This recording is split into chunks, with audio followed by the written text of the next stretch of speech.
नमस्कार, मैं मुताबिश हुसैन। इस वक्त की खबरों में आपका स्वागत है। आज संसद के बजट सत्र का आगाज हुआ और वित्त मंत्री मंगलवार सुबह 11 बजे आम बजट पेश करेंगे। निर्मला सीतारमण के इस नए बजट की तरफ पूरे देश की नजर है, क्योंकि किसान अपनी दोगुनी आय के लिए इस तरफ देख रहे हैं। तो मैन्युफैक्चरिंग सेक्टर से लेकर लघु और कुटीर उद्योग से जुड़े लोग ज्यादा मदद चाहते हैं। इन सब के बीच निर्मला सीतारमण ने आज आर्थिक सर्वे पेश किया। इस सर्वे के 5 अहम पहलू क्या हैं वो आप समझ लीजिए। यहां पर पहली बात जो इसमें कही गई है वो 2024-25 के वित्त वर्ष में जीडीपी ग्रोथ को लेकर है। जीडीपी 6.5 से 7% के बीच जो है वो रहने का अनुमान है। दूसरा, महंगाई पर नियंत्रण रहेगा। तीसरा, चालू खाता घाटे में सुधार की उम्मीद है। चौथा, बैंकिंग सिस्टम और मजबूत होगा। और पांचवा, एलपीजी और डीजल पेट्रोल की घटी कीमतों से आर्थिक सेहत मजबूत होगी।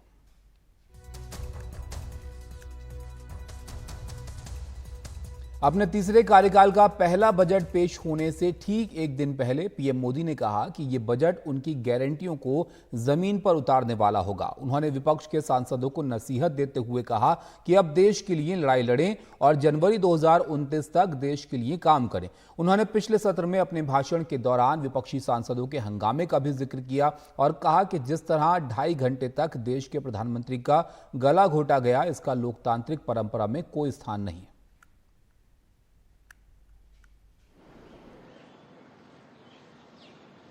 संसद गठन होने के बाद जो पहला सत्र था, 140 करोड़ देशवासियों ने बहुमत के साथ जिस सरकार को सेवा करने का हुक्म किया है देशवासियों ने, उसकी आवाज को कुचलने का और लोकतांत्रिक प्रयास हुआ।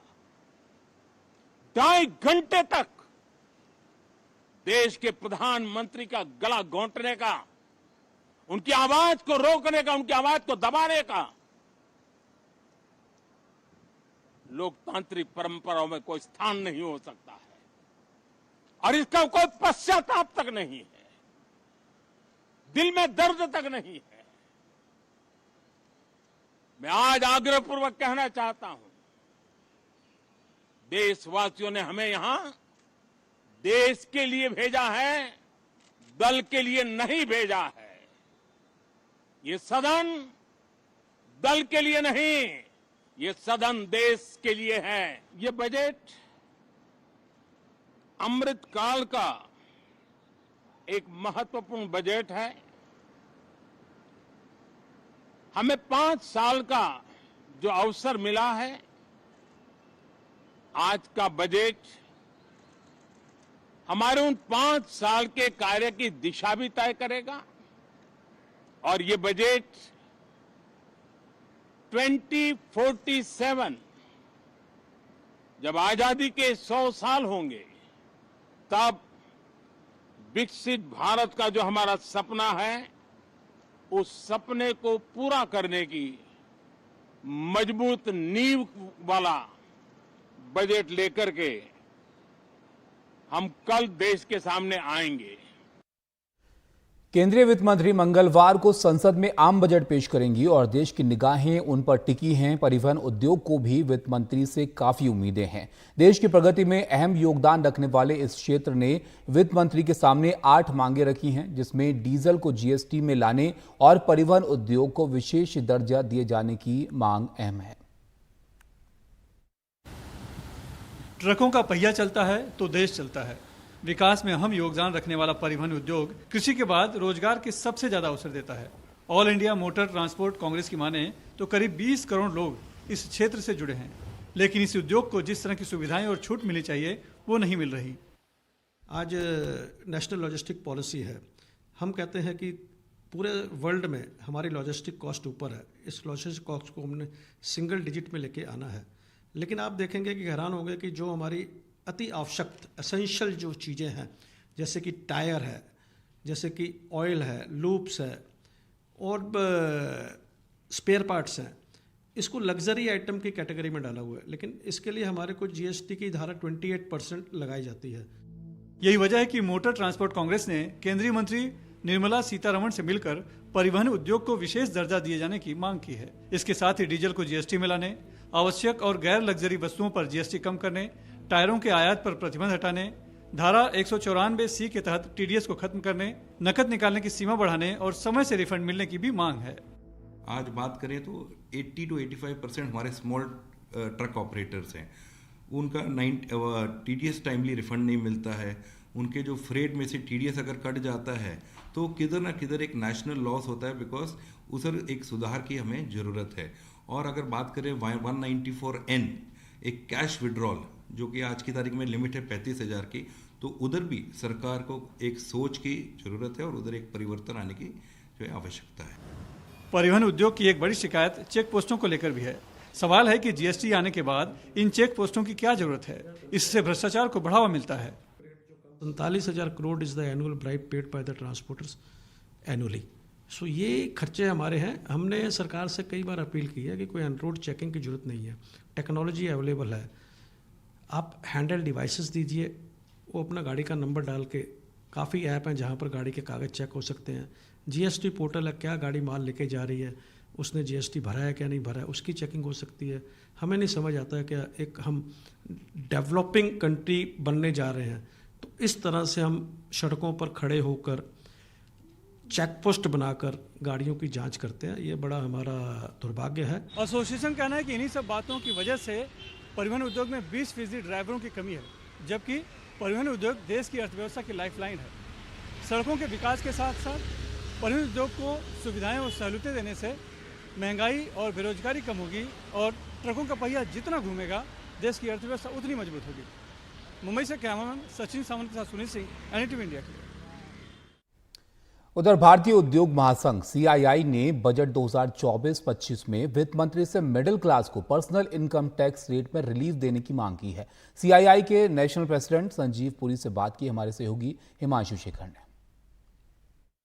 संसद में बजट पेश करने से पहले वित्त मंत्री निर्मला सीतारमण ने संसद में एक इकोनॉमिक सर्वे पेश किया है और माना जा रहा है कि इसमें कुछ महत्वपूर्ण संकेत भी हैं कि इस बार बजट में उनका फोकस किस ओर रहने वाला है। इस पर बात करने के लिए मेरे साथ हैं सीआईआई के राष्ट्रीय अध्यक्ष और आईटीसी के चेयरमैन संजीव पुरी। एनडीटीवी में आपका स्वागत है। पहला सवाल ग्रोथ को लेकर है। बहुत चर्चा हो रही है क्योंकि आरबीआई गवर्नर ने कहा था कि जो जीडीपी ग्रोथ रेट है वो 7.2% रहेगी। आईएमएफ ने पिछले हफ्ते उसको अपस्केल किया इंडिया के जीडीपी फोरकास्ट को और कहा कि 20 बेसिस पॉइंट ज़्यादा हम बढ़ा रहे हैं, 7% होगा। पर मुख्य आर्थिक सलाहकार कहते हैं कि 6.5 से 7%। ये आकलन को आप कैसे देखते हैं? देखिए, सबसे पहले तो survey is very positive. Health of the economy is in very good shape. और लास्ट ईयर की जीडीपी परफॉर्मेंस से भी पता लगता है, जब पूरी दुनिया में तकलीफ थी तो India did so well at 8%. So this is an outcome of a lot of the policy interventions that have happened over several years. That's we are on a good foundation. Now specifically on this forecast, I would say it's a little cautious. Even RBI and IMF, you gave this example. Even CII believes we can do better because we believe the reform momentum will continue. We also believe that there are sectors that will perform better this year, and therefore the potential is actually maybe could be even 8%. And this is also reflected in the internal जो CII के membership में सर्वे हैं, उसमें भी mood काफ़ी optimistic है। Fresh investment की बात है सर्वेज में कैपेसिटी यूटिलाइजेशन 75% प्लस। सो हम लोग का आवर ओन ये अनुमान है कि इससे बेटर होएगा। आपको शायद ख्याल होएगा पिछले बार भी जो इकोनॉमिक सर्वे में फोरकास्ट था, अल्टीमेटली इकॉनमी ने उससे बेटर किया। तो होपफुली इस बार भी ऐसा ही होएगा। एक और महत्वपूर्ण सुझाव जो आपने वित्त मंत्री के सामने रखा है वो पर्सनल इनकम टैक्स रेट में बदलाव को लेकर है। ना ये सवाल आम आदमी के लिए बहुत इंटरेस्ट का है और बहुत चर्चा हुई जब आपने वो प्री बजट मेमोरेंडम दिया और आपने खुद भी ब्रीफिंग करके इसकी जानकारी दी थी। जो लोएस्ट इनकम टैक्स स्लैब में, पर्सनल इनकम टैक्स स्लैब में जो लोग आते हैं उनके लिए एग्जेम्पशन लिमिट बढ़ाने का आपने क्या स्पेसिफिक आपने सुझाव रखा है? किस तरह का बदलाव ज़रूरी है पर्सनल इनकम टैक्स? देखिए, ये है कि हम लोगों ने ये सजेस्ट किया है कि जो मिडिल क्लास के लिए, कॉमन मैन के लिए कुछ इनकम टैक्स में रिलीफ होए कि मे बी जो 20 लाख से नीचे तक है वहाँ पे कुछ रिलीफ। और दूसरा इसमें रूरल इकॉनमी के लिए भी बात रखी थी, तो जिसमें एक पीएम किसान और मनरेगा वेजेस हैं उसमें बढ़त की एक बात की थी। ये भी सजेस्ट किया था कि रूरल एरियाज़ में कि जो इस बार पब्लिक कैपेक्स हम लोगों ने सजेस्ट किया कि 25% उसमें बढ़त आए, तो उसमें थोड़ा फोकस रूरल में रहा है पास में, बट उसको और बढ़ाने का एक कंसिडरेशन हुई। केंद्र सरकार ने लोकसभा में कहा है कि बिहार को विशेष दर्जा नहीं दिया जा सकता। लोकसभा में जवाब देते हुए कहा कि ये विशेष दर्जे का मामला नहीं है। केंद्र के जवाब पर आरजेडी ने नीतीश कुमार को घेरा है। आरजेडी ने कहा कि केंद्र के जवाब से नीतीश कुमार का झूठ सामने आया है। वहीं एलजेपी ने कहा कि विशेष दर्जा नहीं तो विशेष पैकेज दिया जाए।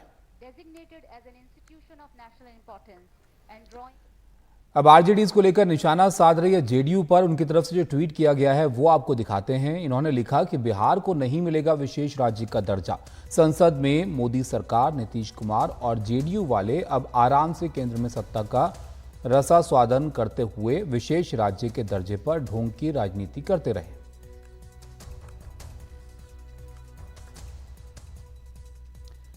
और अब आपके लिए एक सवाल जिस पर आप अपनी राय हमें क्यूआर कोड को स्कैन करके दे सकते हैं और अपना जवाब हम तक पहुंचा सकते हैं। सवाल आज का यह है कि क्या आर्थिक सर्वे में मजबूत भारत की झलक दिख रही है? तो बस स्कैन करिए क्यूआर कोड को और भेजिए अपना जवाब। आपको बता दें कि वित्त मंत्री निर्मला सीतारमण ने आज सदन में आर्थिक सर्वेक्षण रिपोर्ट 2024 पेश की। निर्मला सीतारमण ने कहा कि देश की अर्थव्यवस्था मजबूत स्थिति में है और वित्त वर्ष 2025 के दौरान इसमें 6.5 से 7% की वृद्धि होने की उम्मीद है।